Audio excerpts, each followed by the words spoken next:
علیہ السلام کے واقعے سے ہمیں اسباق کیا ملتے ہیں، اس پہ کچھ بات کریں گے. بتائیں کیا سبق ملتا ہے؟ ایک سبق ہمیں یہ ملتا ہے کہ انسان سے غلطی ہوگی تو انسان کو واپس توبہ کرنا چاہیے فوراً، اور شیطان کی یہ کوشش ہوتی ہے کہ وہ انسان کو توبہ سے دور کرے کہ یار تو اب بھی پھر توبہ کرے گا، پھر گناہ کرے گا، پھر توبہ کرے گا، پھر گناہ کرے گا. وہ اس طرح بہکاتا رہتا ہے.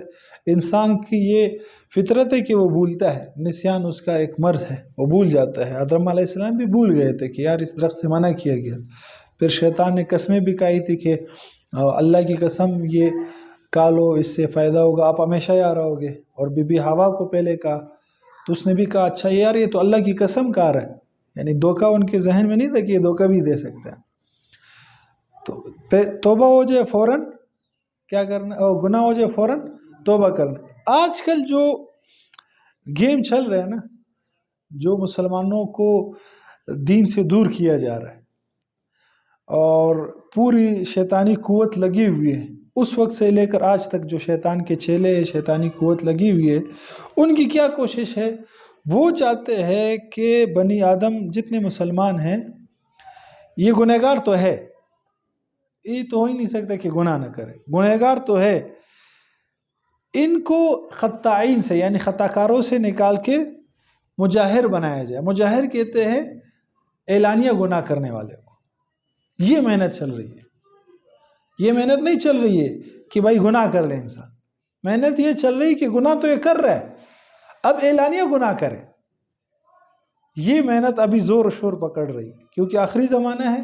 اب کھلم کھلا یہ گناہ کروانے جا رہے ہیں. ایک تو پہلے زمانے میں گناہ ہوتا تھا انسان چھپ کر کرتا تھا، پھر توبہ کر لیتا تھا، اور اللہ اس گناہ پہ توبہ بھی کر لیتا ہے، معاف کر دیتا ہے انسان کو. جو انسان چھپ کر کرے پھر توبہ کر لے. نہیں میں تو بھائی بدمعاش ہوں، اور میں تو یہ ہوں، اور میں تو وہ ہوں، میں تو کھل کر گناہ کر رہا ہوں. اس سے اللہ پاک ناراض ہوتے ہیں اور بہت سخت ناراض ہوتے ہیں. آپ خود تصور کر لو، آپ کا ایک خادم ہو، آپ اس کو کہو یار دودھ لے آؤ، وہ جا کر دودھ لانے لگے، اس سے گر جائے اور آ کے وہ معذرت کر لے کہ سر سوری گر گیا، اس طرح میں ٹوکر لگی. دوسرا خادم کو آپ پیسے دے دو جو دودھ لائے وہ 3 گھنٹے بعد آ جائے، آپ اس کو یار وہ دودھ کیوں نہیں لایا، بولتے نہیں لاتا ہو، کیا کرو گے؟ تو آپ کو کتنا غصہ آئے گا. تو ہم بھی اللہ کے غلام ہیں نا، بندے ہیں. عبد کس کو بولتے ہیں؟ غلام کو بولتے ہیں. تو ہم بھی بندے ہیں. تو جب ہم بھی مجاہر بن جاتے ہیں، گناہ اعلانیہ کرتے، تو اللہ کو پھر زیادہ غصہ آتا. تو ہم نے کیا کرنا ہے؟ گنہگار تو ہم ہیں، بس توبہ کرنی ہے. جب بھی گناہ ہو جائے توبہ، تب بھی گناہ ہو جائے توبہ. بس اپنی توبہ اور گناہ کو جوڑنا ہے، بس آپس میں گناہ ہو جائے توبہ، گناہ ہو جائے توبہ.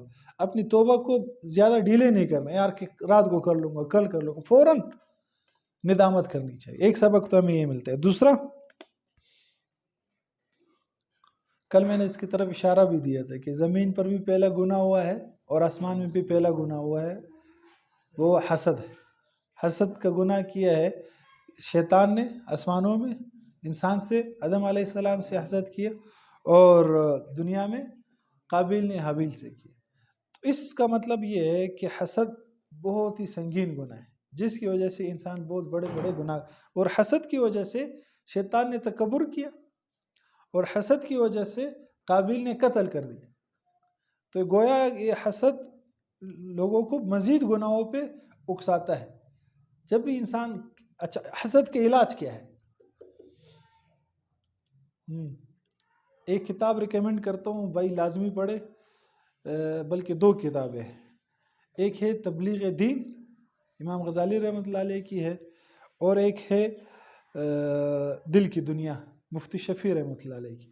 اس میں جتنی بھی روحانی بیماریاں ہیں ہماری، ان سب کے بارے میں بتایا گیا ہے کہ اس کی وجہ کیا ہے، یہ ہوتی کس طرح ہے، اور اس کا علاج کیا ہے.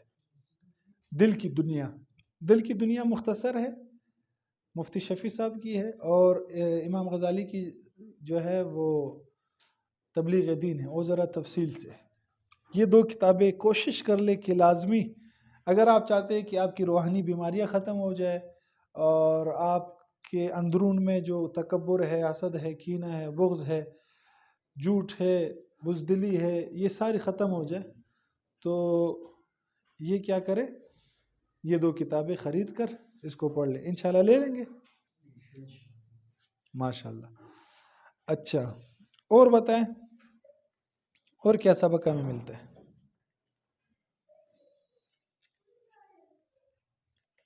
جی، ایک سبق ہمیں یہ ملتا ہے کہ دیکھیں قابیل نے جب قتل کیا نا، اب قیامت تک جتنے قتل ہوں گے اس سب کو گناہ اسے ملے گا، کیونکہ قتل کرنے کی ابتدا اس نے کی، یہ گناہ جاریہ اس نے سٹارٹ کر دیا۔ تو حدیث میں من سن سنتاً حسنتاً، کہ جس نے کوئی اچھی سنت، کوئی اچھا طریقہ ایجاد کیا اس کو اس کا ثواب ملے گا، ومن عمل بہا، اور جو اس نے اس پہ عمل کیا اس کو بھی اس کا ثواب ملے گا۔ مثلا میں نے کوئی اچھا طریقہ ایجاد کیا، فرض کر لو میں نے یہ ایجاد کیا کہ بھائی ایک درخت لگایا، اور میں نے آپ کو کہا یار یہ درخت آپ بھی درخت لگایا کرو، اب میں نے درخت لگایا، آپ نے میرے کہنے پہ لگایا، تو اس درخت کا بھی ثواب، اس درخت کا بھی ثواب۔ میں نے علم سیکھا، قرآن سیکھا، آپ کو سکھایا، آپ نے دوسروں کو سکھایا، یہ چلتا رہے گا، اچھا طریقہ ہے۔ اور اسی طرح من سن سنتاً سیئۃً، اور جس نے کوئی برا طریقہ ایجاد کیا اس کا گناہ بھی اس کو ملے گا، اور جو اس پہ عمل کرے گا اس کا گناہ بھی اس کو ملے گا۔ اب دیکھو آج کل تو یہ گناہ جاریہ بھی بہت آسان ہو گئے اور صدقہ جاریہ بھی بہت آسان ہو گئے، اور 24 گھنٹے ہمارے ساتھ ہے۔ یہ کیا ہے ہمارے پاس جو موبائل ہے، یا تو یہ گناہ جاریہ ہے یا یہ صدقہ جاریہ۔ اس پہ جو بھی میسیج ہم فارورڈ کرتے ہیں یا اسٹیٹس پہ لگاتے ہیں یا فیس بک پہ شیئر کرتے ہیں، یہ ہمارا اعمال نامہ ہے، یہ ہمارے لیے یا تو صدقہ جاریہ بنے گا، جتنے لوگ آگے شیئر کریں گے اسے فائدہ اٹھائیں گے، صدقہ ہوگا ہمارے لیے، یا گناہ جاریہ ہوگا، جتنے لوگ اس کو آگے شیئر کریں گے اس سب کا گناہ ہمارے کھاتے میں آئے گا۔ تو بہت احتیاط سے اسٹیٹس لگانا چاہیے، اور بہت احتیاط سے آپ نے فیس بک پہ کوئی چیز شیئر کرنی، یا انسٹاگرام میں آج کل تو چیزیں بھی اتنی ہو گئی، اسنیپ چیٹ ہو گیا، فلانا ہو گیا فلانا، ہر چیز میں احتیاط کرنی ہے۔ تو یہ گناہ جاریہ سے اپنے آپ کو بچانا ہے، ٹھیک ہے انشاءاللہ۔ یہ یہاں تک کہ مطلب جو اسباق میرے ذہن میں تھے جو ہمیں ملتے ہیں، تو اصل میں یہ واقعات اس لیے ہوتے ہیں کہ اس سے انسان سبق لے اور اپنی زندگی کو سنوار لے۔ تو انشاءاللہ ہم اپنی زندگی کو سنوارنے کی کوشش کریں گے انشاءاللہ، ٹھیک ہے، جزاک اللہ۔ Next question. اچھا، دوسرا، حضرت آدم علیہ السلام کے انتقال کے بعد ان کی اولاد چلی، ان کی اولاد میں 5 بیٹے ایسے تھے جو بہت زیادہ عبادت کرتے تھے اور بالکل زاہد تھے، دنیا سے بے رغبت تھے۔ ان کے نام یہ ہے، یہ قرآن میں بھی ہے، کیا ہے؟ یعوق و نصر، یہ قرآن میں بھی، ود، سواع، یغوث، یعوق و نصر، یہ 5 ان کے بیٹے تھے۔ ان میں سے ایک کا انتقال ہو گیا، تو ان کی اولاد تھی وہ بہت زیادہ رونے لگی کہ تو بہت ہمارے آبا و اجداد میں ایک بہت ہی زبردست شخص ہے، کیسے انتقال ہو گیا، اور رونے لگے۔ شیطان آیا، اس نے کہا بھائی زیادہ نہیں رو، اس کا آسان حل ہے، مسجد میں ہم کیا کریں گے، اس کی تصویر بنا دیں گے، میں آپ کے لیے تصویر بنا دوں گا ہو بہو۔ اس نے تصویر بنائی مسجد میں ایک کی۔ اب وہ کیا کرتے تھے، جب دعا کرتے تھے تو سامنے تصویر ہوتی تھی، ان کو یاد کر کر کے دعا کرتے تھے، یا اللہ اس کی مغفرت فرما، یہ ہمارے والد صاحب تھے یا ہمارے دادا تھے، اس طرح۔ پھر دوسرے کا انتقال ہوگا، شیطان نے اس کی بھی تصویر بنائی، تیسری کی، 5 کی تصویریں بنائی۔ اب یہ نسل تو دعا کرتی تھی اللہ سے تصویروں کے سامنے کہ اللہ ان کی مغفرت فرما، یہ اچھے لوگ تھے، ان کے وسیلے سے ہمیں یہ کر دے، یہ کر دے۔ اب ان کی جو اولاد تھی انہوں نے ان کو دیکھا، وہ سمجھے کہ یہ ان سے مانگ رہے، ٹھیک ہے۔ اس طرح یہ بت پرستی کی ابتدا ہوئی۔ پھر شیطان آیا، کہا کہ یار یہ صرف تصویریں، مجسمہ بنانا چاہیے، بالکل جیسے وہ تھے ویسے مجسمے بنائے۔ اس طرح بت پرستی کی ابتدا ہوئی اور لوگ بت پرستی میں اور شرک میں پڑ گئے۔ پھر اللہ رب العزت نے حضرت نوح علیہ السلام کو مبعوث فرمایا 1026 سال بعد، آدم علیہ السلام کے 1026 سال بعد نوح علیہ السلام آئے۔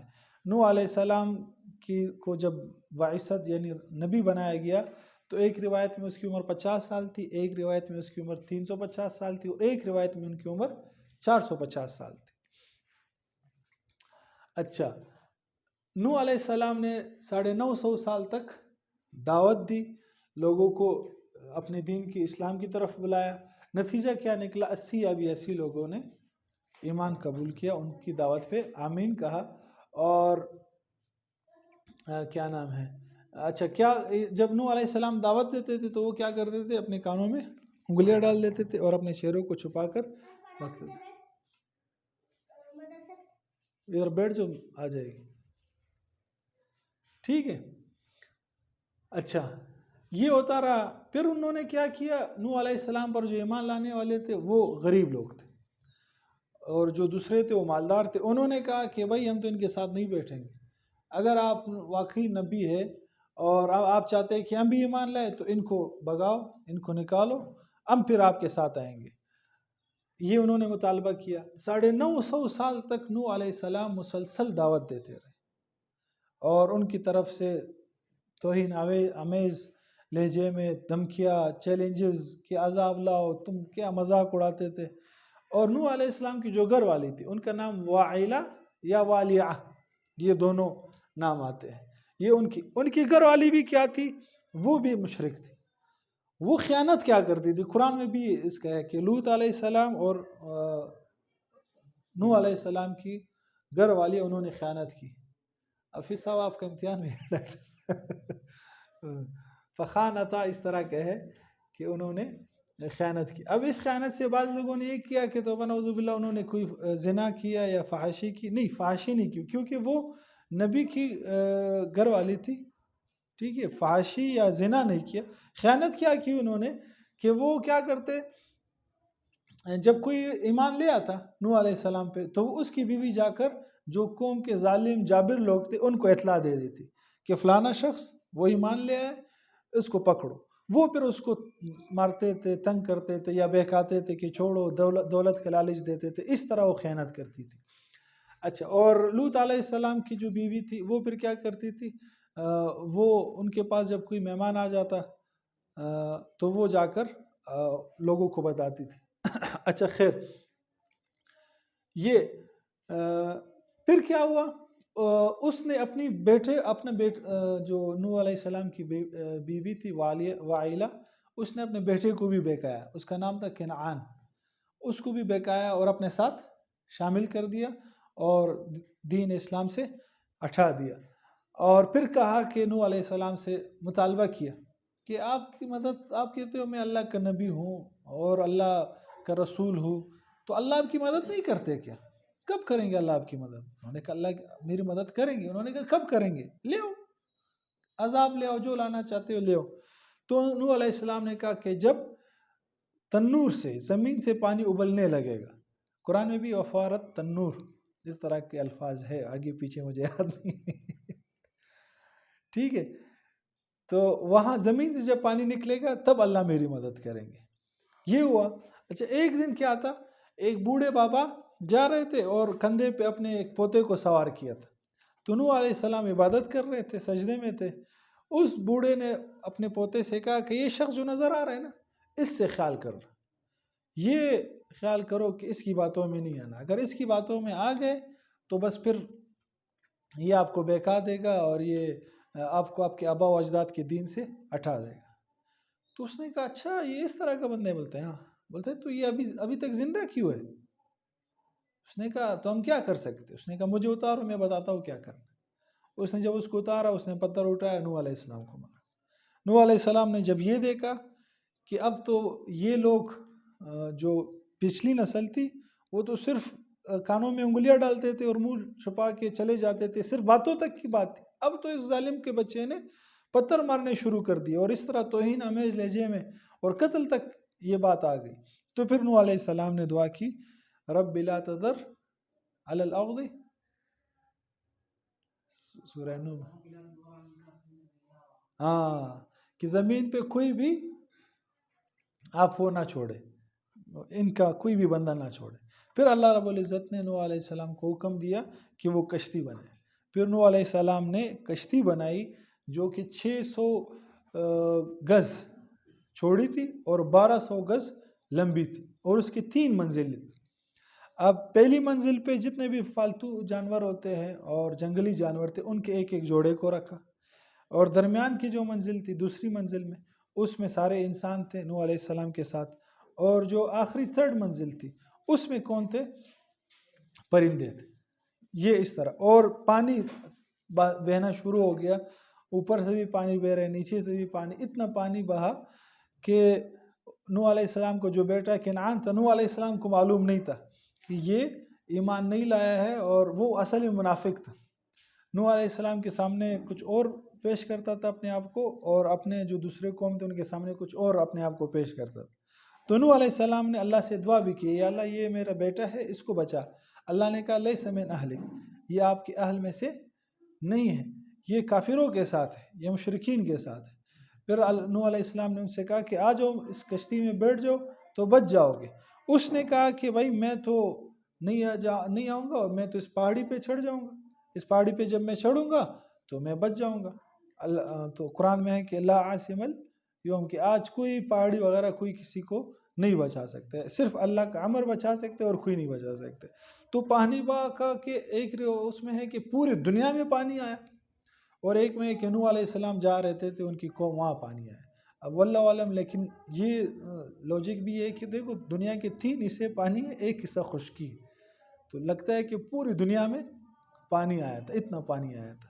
اور کتنے فٹ اوپر، گز بلکہ اوپر پانی تھا کہ پہاڑ بھی اس میں ڈوب گئے. اور نوح علیہ السلام کی کشتی جودی ایک پہاڑی ہے وہاں جا کے ٹھہری، اس جگہ پہ ٹھہری جو ترکی اور ارمینیا، آج کل ارمینیا تو خبروں میں، ارمینیا کے ساتھ جنگ ہے نا، روس کا جنگ ہے نا، نہیں روس کے ساتھ ہے، روس کے ساتھ ہے یار، یوکرین اچھا یوکرین ہے، ارمینیا کا بھی کچھ چل رہا ہے نا.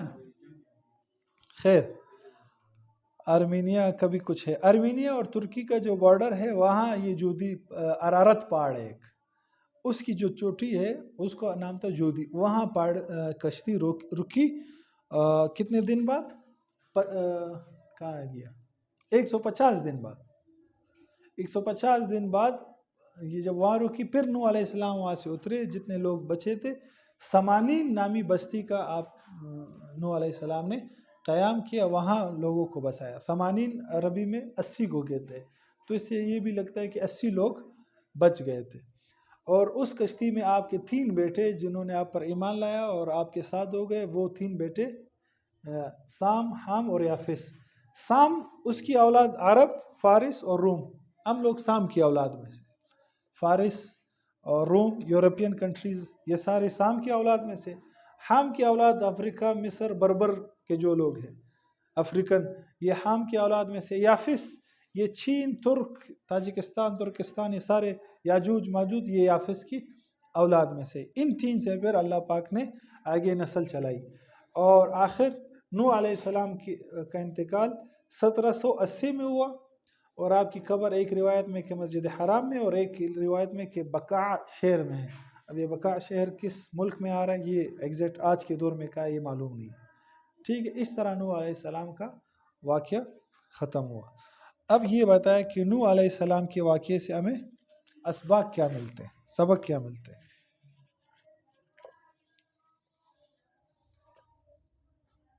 جی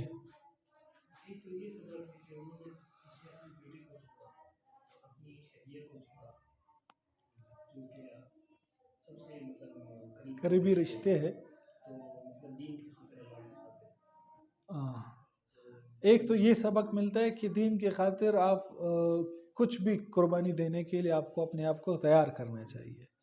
دوسرا سبق یہ بھی ملتا ہے اگر آپ خود دیندار نہیں ہیں، اگر آپ خود ایمان نہیں لاتے، نیک عمل نہیں کرتے، تو آپ کا کوئی رشتہ دار آپ کو اللہ کے عذاب سے نہیں بچا سکتا، چاہے وہ جتنا بھی بڑا بزرگ ہو، ولی ہو، کچھ بھی ہو.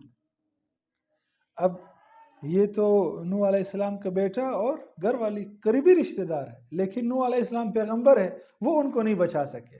تو جائے کہ ہم کسی کو کہے یار فلانا پیر کے ساتھ میں نے بیعت کر لی، بس بیڑا پار ہو گیا. بہت سارے لوگ ایسے بولے یار اس پیر کے ساتھ بیعت کرو انشاءاللہ، بس پھر نہ نماز پڑھو نہ کچھ پڑھو، بس پھر انشاءاللہ بیڑا پار ہے.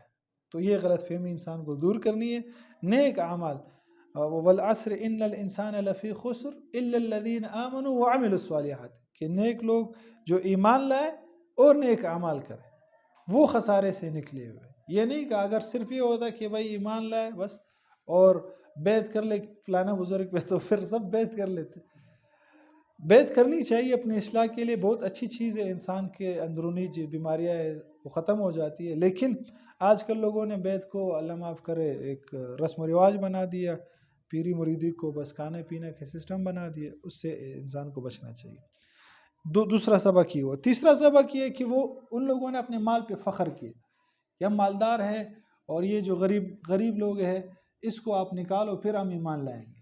تو اس سے ہمیں ایک سبق ملتا ہے کہ ہمیں اپنے مال پہ فخر نہیں کرنا چاہیے۔ اگر کوئی انسان مال پہ فخر کرتا ہے گویا کہ وہ نوح علیہ السلام کے قوم کے جو ایک اکڑ تکبر غرور ہے وہ ان کے ہاتھ جو چل رہا تھا وہ آج تک اس کے ذہن میں ہے، اور ابھی بھی وہ اگر ہم کر رہے تو اس کی پیروی کر رہے نوح علیہ السلام کی قوم کی۔ اور ایک اور جو مین سبق بہت بڑا سبق ہے وہ یہ ہے کہ مستقل مزاجی۔ دیکھیں 950 سال تک نوح علیہ السلام دعوت دے رہے، 950 سال تک نوح علیہ السلام مستقل دعوت دے رہے، اور نتیجے میں 80 یا 82 لوگ۔ اب اس سے ایک سبق تو جہاں ہمیں یہ ملتا ہے کہ مستقل مزاجی انسان کو بس کرنا ہے، بار بار کرنا ہے، اور دوسرا یہ کہ ہمت نہیں ہارنی، مایوس نہیں ہونا۔ کہ 80 لوگ 950 سال میں ایمان لائے، اگر دنیا کے اس کو دیکھا جائے تو دنیا میں تو دنیا کی نظر سے جیسے آج مارکیٹ میں چل رہا ہے کہ ریزلٹ اورینٹڈ لوگ ہم کہتے یار یہ ریزلٹ آنا چاہیے، اگر ریزلٹ کو ہم دیکھیں تو پھر یہ تو ناکام ہے نوح علیہ السلام دنیا کے مارکیٹ میں جو سکسیس کی تعریف ہے کہ بھائی زیادہ سے زیادہ پیسہ ہو، زیادہ سے زیادہ آپ کے فالوورز ہو، اس حساب سے۔ لیکن اللہ کے ہاں کامیابی فالوورز اور پیسہ اور اس پہ نہیں ہے، اللہ کے ہاں کامیابی ہے کہ اخلاص کے ساتھ، مستقل مزاجی کے ساتھ اللہ کے راستے میں مستقل صحیح سمت میں آپ محنت کریں، کوالٹی صحیح سمت میں آپ محنت کریں، کوالٹی کے ساتھ کام کریں، نتیجہ جو بھی ہو اللہ پاک آپ کو کامیاب کر دیں۔ یہ اور آج جتنے بھی ڈپریشن کے مریض ہیں، جو پریشانیاں ہیں، شوگر ہے، بلڈ پریشر ہے، وہ اس وجہ سے کہ ہم نے جو سکسیس میں مارکیٹ کی جو تعریف چل رہی ہے وہ اپنے اوپر سوار کر لی۔ ہم کہتے ہیں کہ یار میرے پاس بھی زیادہ سے زیادہ پیسے ہو، زیادہ سے زیادہ بینک بیلنس ہو، گاڑی ہو، بنگلہ ہو، اور فالوورز ہو، لوگ میری عزت کرے، میں جہاں جاؤں مجھے سلوٹ کرے، اور میں اس وجہ سے ہر کوئی رشوت بھی لے رہا ہے، سود بھی لے رہا ہے، حرام بھی کھا رہا ہے، اور اللہ سے بھی دور ہے، وہ مارکیٹ میں جو سکسیس ہے، کامیابی ہے، اس کو حاصل کرنا چاہتا ہے۔ اگر انسان کو بتایا جائے یار کہ یہ کامیابی نہیں ہے، آپ تاریخ اسلام اٹھا کر دیکھ لے، سیرت اٹھا کے دیکھ لے، یہ کامیابی نہیں ہے۔ کامیابی مستقل مزاجی کے ساتھ، کوالٹی کے ساتھ، صحیح سمت بھی صحیح ہونی چاہیے۔ بعض لوگ کہتے ہیں یار میں بہت محنت کرتا ہوں، یہ کرتا ہوں، وہ کرتا ہوں، لیکن محنت اگر آپ کی غلط سمت میں ہے تو پھر تو کامیابی نہیں ملے گا آپ کو۔ سمت بھی صحیح ہونی چاہیے، ڈائریکشن بھی صحیح ہونی چاہیے۔ اچھا، ایک اور سبق کیا ملتا ہے؟ بس اتنا ہی سبق ہے؟ بہت سارے سبق ہے یار، سوچے اس پہ، سوچے کوئی سبق نکالے یہاں سے۔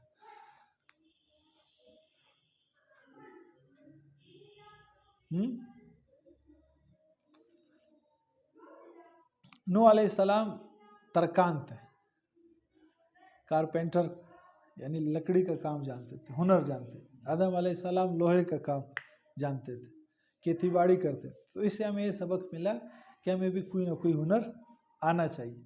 اگر ہم کارپینٹری یا لوہے کا کام نہیں کر سکتے تو کم از کم آج کل جدید جو سکلز ہے، جو ڈیجیٹل سکلز ہے، اس کو سیکھ لے انسان۔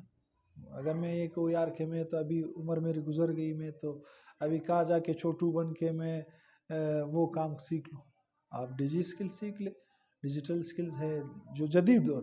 اور اچھا، جہاد کے ہم سمجھتے ہیں کہ بس ایک چند قسمیں ہیں، قلم سے اور نفس کے ساتھ جہاد اور تلوار سے جہاد، 3-4 قسمیں ہمیں معلوم ہے جو ہم نے بچپن میں پڑھی۔